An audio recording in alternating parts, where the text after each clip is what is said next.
Hi guys, welcome to my channel. My name's Andrea. I hope you're all having a wonderful day. I happened to just hop onto Amber's channel and I noticed that her viewer count was up, and I noticed that she just uploaded. I don't want to wait for a reaction channel to do it or a compilation channel to do it, although I'm sure it's going to be up any minute now. So I'm super curious. Like I said, her viewer count is up, her subscriber count is up, and it said not clickbait.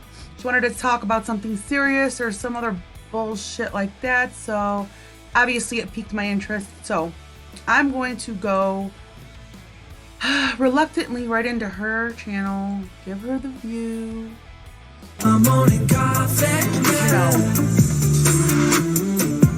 but you make me kind of nervous. You do that on purpose. So we are on Let's Talk number 10. We have made it into double digits. That's pretty freaking amazing if you ask me. So I know you guys can see my door. I have cats, so they decided to, have fun with the no one the cares, blinds, if you will. Okay. So ignore that. So how are you guys doing? I'm actually having a pretty decent day. Today is actually my mom's birthday. So mom, if you're watching this, happy freaking birthday. I love you to death, literally. And I'm so freaking proud of you. You have no idea. Literally? This girl with that word. Yeah, and I look up to you and you give me hope that just anything is possible. Okay, so now let's get into the questions. Am I missing something? Did her mom do something amazing? What happened? The tea, the drama, the laughs, the tomfoolery. How do you think years of hateful comments on YouTube has changed you as a person? And do you think if you had a regular job outside of the house, would you have gained so much weight?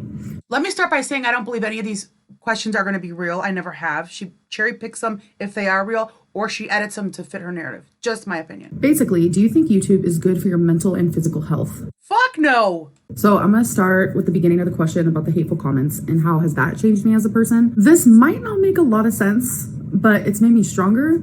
It's made you smugger, that's for sure. I'm going to speed this girl up.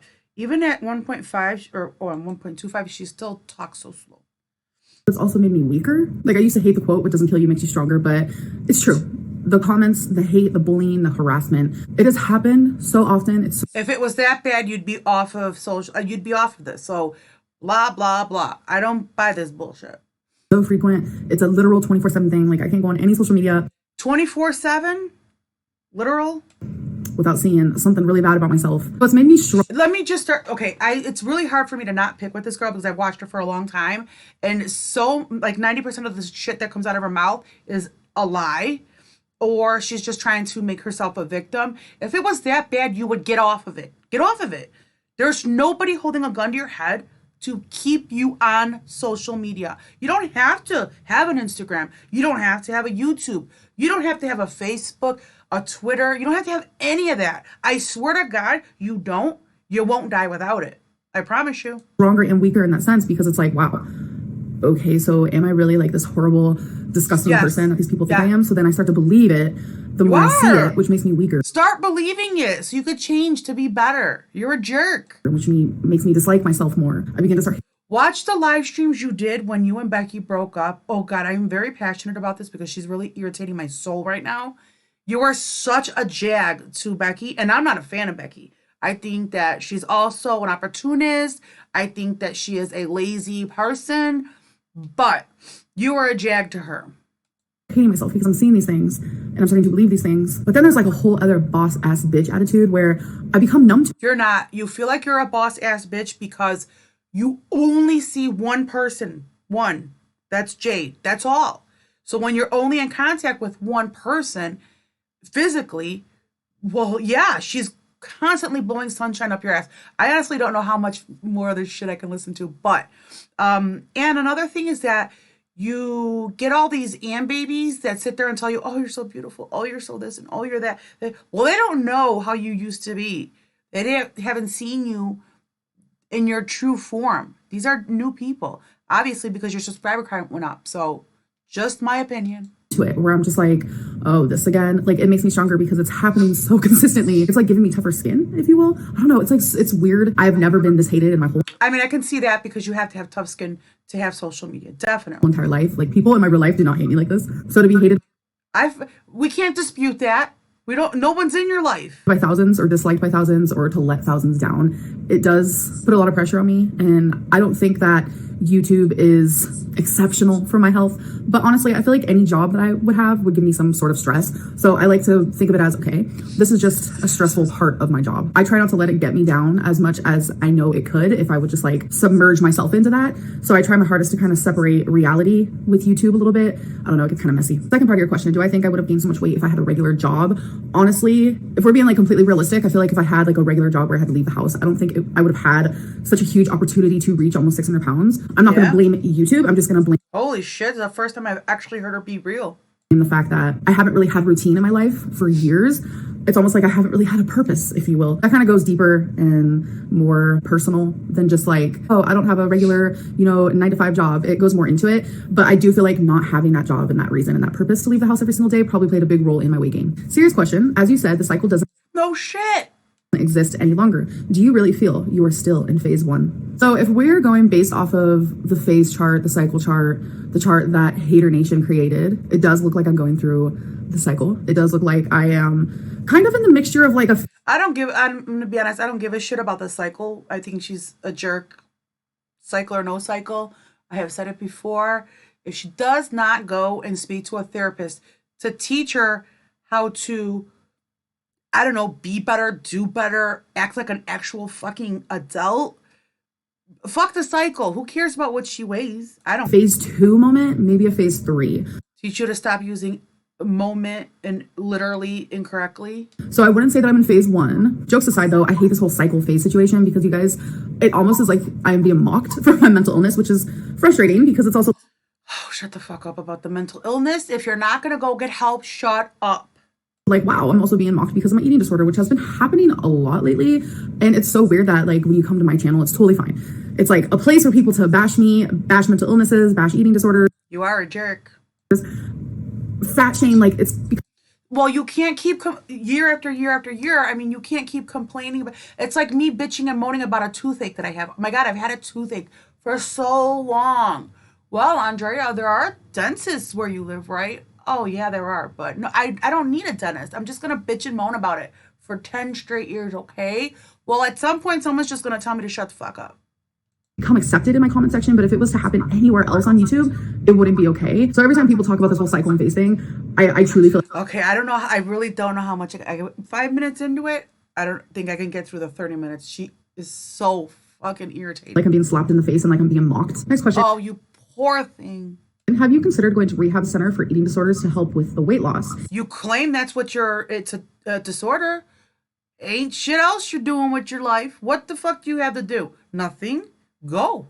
Tammy from 1,000 Pound Sisters has lost a lot of weight from going to rehab. First of all, I want to say She's gonna make an excuse of why she can't do it.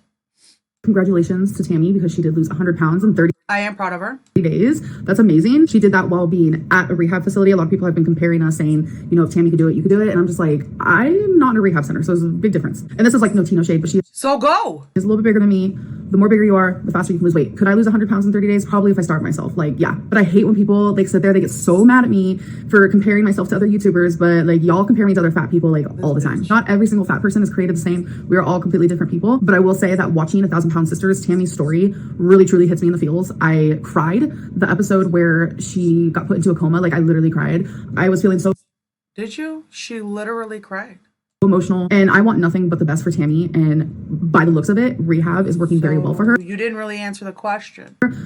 But using Tammy as an example, from what I've seen through the episodes, once she left rehab, she gained all the way back. She wasn't under the supervision of professionals. She Good excuse. wasn't restricted, if you will. Like being in rehab, like you're kind of restricted into your own. Like you don't have the freedom like it is like when you're at home, obviously. So it's like all the hard work that she went through the first time she went to rehab So fuck it. Why try? Right? kind of just like went away. And using that example, that's very much exactly what would happen. So I'm going to explain my thought process on this. I've actually thought about this before, long and hard. I was like, is rehab right for me? I'm sure I'll do great while in rehab. I'm sure I'll lose tons of weight and I'll be following I don't know. I don't think you would. You're just, you know better than everybody. plans, going to the meetings, doing everything that they want me to do. But none of that matters unless I do it all outside of rehab. And I know myself, literally being restricted like that inside of a rehab, the minute The minute I come back home, binge sitting That's what the therapy is for. See, she knows more than everybody.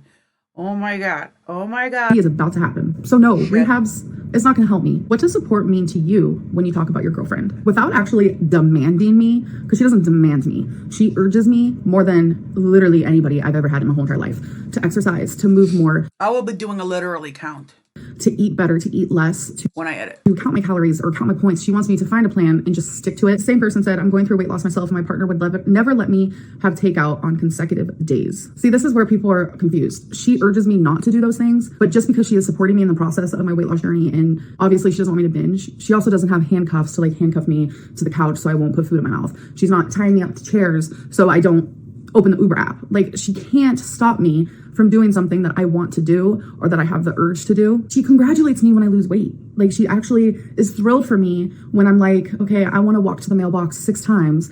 And I remember this distinctively. Like, You're fucking kidding, right? I stopped at the 5th one and she looked at me and said, babe, I know you can do it. Let's do this. Really? This is where we're at? She grabbed my hand and she went with me and I did it. Oh if my it wasn't God, how inspiring. for her doing that, I wouldn't have done it. I wouldn't have reached my goal of doing 6. Anyone Go see a therapist and find out why. Why you wouldn't do that.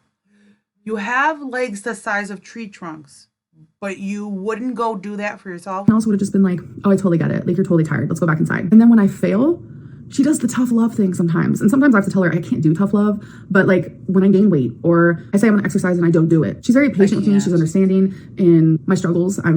She's never been with someone my size. She's never been with someone that has issues with food like I do. So I know it's a little new for her, but she motivates me to keep going in the way that she is, the way that she voices her congratulations and her being proud of me, but then she voices her concerns. It's hard to explain. Like, she's super level-headed in this way, which I feel like I'm not. So I don't know, it kind of helps with the dynamic. But y'all, you can't sit here and say that me binging or me ordering takeout or me having McDonald's is her fault, because it's no one's fault but my own. Like, there have been several times where I was about to eat something that would either put me into me going way over my calories or that was going to trigger me to binge or anything like that. And she has stopped me and truly been like, are you sure you want to do this? Like, do you need to do this? Like, what are your current emotions? We both do this thing now where we ask each other, are you coherent right now? Like, are you truly processing that you're about to like order McDonald's? Like, is this what you really freaking want? And when she asks me that, sometimes I'm like, okay, I need to stop. Like, I'm not used to having someone there who makes me second guess, like, should I be ordering this? I've just always been surrounded with people who are like, oh, okay, also, when you order your 20-piece nugget, can you also get me some too? Like, that's not how it is. Like, she's very like, are you freaking sure? Like, and then she'll like weigh out the pros and cons. Like, I don't know. It's hard to explain. I think that you guys would just have to like simply see the dynamic, because me explaining it, like, I feel like I'm being very lousy at that right now. If a loved one had a severe drug addiction and you watched them try and fail for years to overcome it, would you encourage them to seek treatment in a rehab facility, or would you think they could figure it out on their own? Very crazy question, because oh my God, my parents are drug addicts. Amber. My brother's a drug addict. Like, that is why I said in the beginning of this, my mom is the very reason. You call him a drug addict? It's not an addict. It's an addict. I know that people can change. Like, it's unbelievable the person she is today. She has like, not a basement, not an addict, an addict. Been sober for over 6 years now. I saw my parents go through just, it's stuff I would love to talk about eventually. I did ask my mom for permission. And she was like, no one believes you anyway. So you are saying that basically rehab won't work for you because you're going to eventually go home and just gain it all back. You tell us over and over about how your childhood was so traumatic, but you still refuse to go physically to a therapist. Makes sense. Oh my, I can't with her. I tried. 11 minutes was as far as I could go. This girl is something else. If someone, one of my faves, whether it be Apathetic Facts or Bottle or Little Cringe or Queen of WTF, if they do like a little parody or a little compilation of it later, hopefully I could finish out the ass end of it, because I couldn't get past 11 minutes. She is fucking infuriating. I can't with this girl. Does she not watch her videos and listen to how fucking dumb she sounds? Does the girlfriend not help her edit these things? I'm almost positive she does. But she sounds like an idiot. Just my opinion. Maybe I'll be back later. I don't know. Sorry, that girl makes me irrationally angry. I hope you all have a great evening. Bye.